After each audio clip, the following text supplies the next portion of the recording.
What's going on, everybody? It's your boy C-Zar, and we are talking about Bitcoin today. It is the 5th day of October, and we have officially hit new all-time highs, seeing a price as high as 125.7K, the highest price Bitcoin has ever reached today. We are down a little bit from that price, but up overall.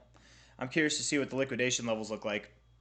This is not what they look like. By the way, from before I refreshed this, when the price was like down here, that's a lot of shorts still. I'm feeling a little bit under the weather, so if I seem less energetic, forgive me, or don't forgive me. It doesn't really matter. I'm under the weather. I've got an upset stomach, and man, it really sucks, man. I did not sleep well last night because of it. But anyways, 123.2K. Let's stop making excuses. Hit that like button, subscribe. Let's get into it. 10 hours, 54 minutes left of the day here. Let's refresh this and see how crazy the bears are. I'm curious, and you guys are psychotic. You're psychotic. You literally added $1 billion in shorts. You're asking for death. You want to be steamrolled every step of the way. We've pointed it out every single step of the way. And again, the thought, some people don't understand it, but why has it been true every single damn day literally since September 28th? Because even here, when I believed we were still going to go down, I remember saying, if we keep shorting on the way up, we're just going to keep going up. Right? You might be looking at this and be like, well, but there's more longs on the 1 day. Hey, but have you looked at the 30-day? There's like $20 billion in longs. There's not that many shorts. Yeah, no, you're right. There are a lot of longs, and there will be a reckoning because of that. There absolutely will be. But not until the shorts stop shorting. This party train ain't stopping until there's less than $1 billion in shorts over a 24-hour period. And if you can't even do that over the weekend.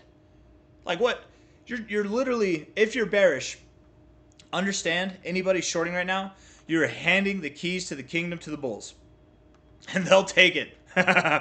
We'll take it blind. It doesn't matter. We're all about it. Oh yeah, you want us to keep going? Okay, yeah, do it. Here, put some more shorts on there in a day. And again, if your brain can't grasp that, oh, but there's more longs, shouldn't we be moving down? It's not how it works. Not in a simplistic form, sure. That's a good way to look at it, but you won't catch the top that way. You might catch the longs have outweighed the shorts by a large factor since here. We continue to move up higher. Now, has there been less volume? Have we moved at a slower pace? Sure. Actually, volume kind of increased 2 days after that. Anyways, oof. Forgive me. Let's get into the short-term stuff, and we'll move on, okay? 1 hour. Again, though, this is crazy.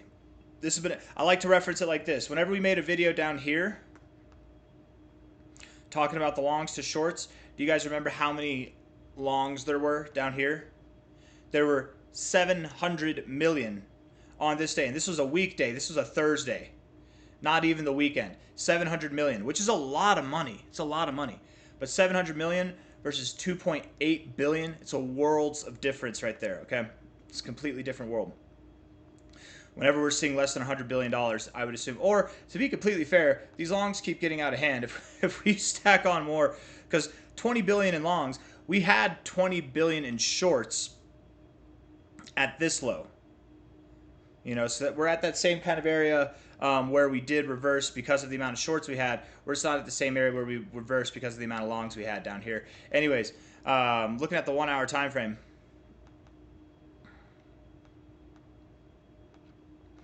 Man, upset stomachs are no fun, you guys. No fun at all. I got to burp, but I can't burp, and I feel like if I don't burp, it's going to make it worse. There's other things that I got to do also, and if I do those, it'll sound bad, but I can't do it while I'm on recording. 1 hour time frame here. Getting overbought, not getting oversold, finding support at the 40, finding support at the 50. Overall, extremely bullish RSI on the 1 hour time frame. Stochastics are a little bit bearish, let's be fair. But you have found support in this area a lot. A lot. Since the low.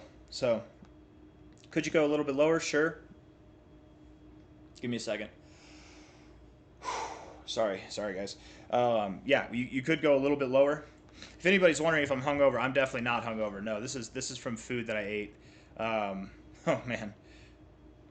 Sorry. Anyways, we could go a little bit lower. The MACD is a little bit bearish as well. Could go down a little bit more. Perhaps we come down to the 0 and we bounce there.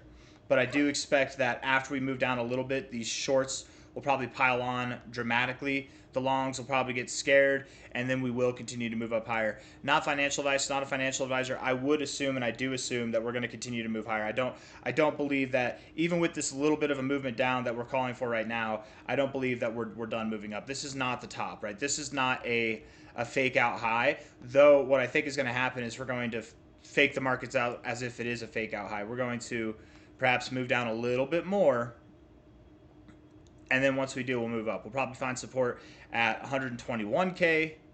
Maybe we find support at 122K, somewhere in between there. Looking at the 4-hour time frame, we're overbought. Stochastics look nice, and the MACD looks good too. I think that the 1 hour looks like it wants to come down a little bit, so maybe by the end of the day. But the 4 hour looks like it wants to keep going if we're being fair. So, oh wait, was I on the 4 hour or the daily? Oh, I was on the daily there. Okay, the daily looks good. We skipped the 4 hour. 4 hour looks bullish. Stochastics look bearish. MACD looks a little bit bearish too. So yeah, maybe we go down between today and tomorrow, Sunday and Monday we go down, but the daily looks like it wants to keep going. The daily absolutely looks like it wants to keep going, so I do assume that it will. If we're looking at the weekly RSI, we're pointed toward the overbought zone. I think we're going to get there. I think we're actually going to get deeper readings than this. Again, we've gone over this in time. Bitcoin doesn't get readings like this in the RSI. That's not what happens. You don't get in and out within the first week or two. That doesn't happen. That's like 2 out of 4 times in Bitcoin's entire existence that this has happened. Most of the time it's like this. It's like this. It's at least like this, right? Which is different than this, okay? What I'm getting at is when we get overbought, we'll be overbought for months. Months of growth. You understand me? Stochastics look bullish as hell. MACD is bullish as well. And the daily RSI is bullish. They're all bullish. So inevitably, we will continue to move higher. Absolutely, we're going to press on. The next destination, really, let's go to last cycle's high to the bear market low. High here to the low there. The expectation would be that we go all the way up to about $173,000, $174,000, and probably a little bit beyond that. That's the golden ratio. Typically, Bitcoin, whenever you hit that area, you do like to go a little bit above it. So I think 180K, 190K is fair game. It's a safe call to assume. All in all, I do expect that we're just going to move up basically like this, but bigger. We're going to move up just like this, but more. And it's not going to be a straight shot up, right? If we go back here, actually, let's look at this from November of 2024. It was basically a straight shot up, let's be fair. You know, but it wasn't completely straight. There were moments where we had volatility. Volatility here, we consolidated even a little bit, right? And then continued to rally. Continue to push up higher as you're stagnating a little bit. It's not going to be a straight shot up, but we're going to look back at it just like we're looking back at this right now, and we're going to remember it as a straight shot up. So just understand what's about to happen. What I'm saying here is that Bitcoin already, and will continue to, move faster than people expect it to. This move, people are going to compare this move to the other moves that we've seen this cycle, like we just did here. But the reality of the situation is this move's not going to be like any move this cycle. It's going to be more robust. This move will be more robust than any move this cycle. That is why we're going to move faster than any. That is why it's going to move faster than people expect. Essentially. Okay, so the best thing to do in times like this, just buy and hold. If you're out of the markets, you need to find a crypto to park your wallet. You need to get your money into something. Everything's green today, so it's not on prime discount, but hey, whatever. There's some that are red. It's not too late to get in before things rip. If you're looking at buying Bitcoin and you're thinking, but it's at all-time highs, that's never an ideal time, but let's be fair. Bitcoin here, it's going to rip. It's going to rally. If you want to buy Bitcoin here, the amount of downside that you have to worry about is dramatically lesser than the amount of upside that you'd be missing out on, right? Like we're talking about this kind of at the most here, and the least expectations here. That move down is completely insignificant to this move up here. I don't have anything else that I want to say. I think I've said it all, so thank you all for being here. Expecting a very, very bullish few months ahead of us and beyond. Take care. Hit the like button. Subscribe. Bye-bye.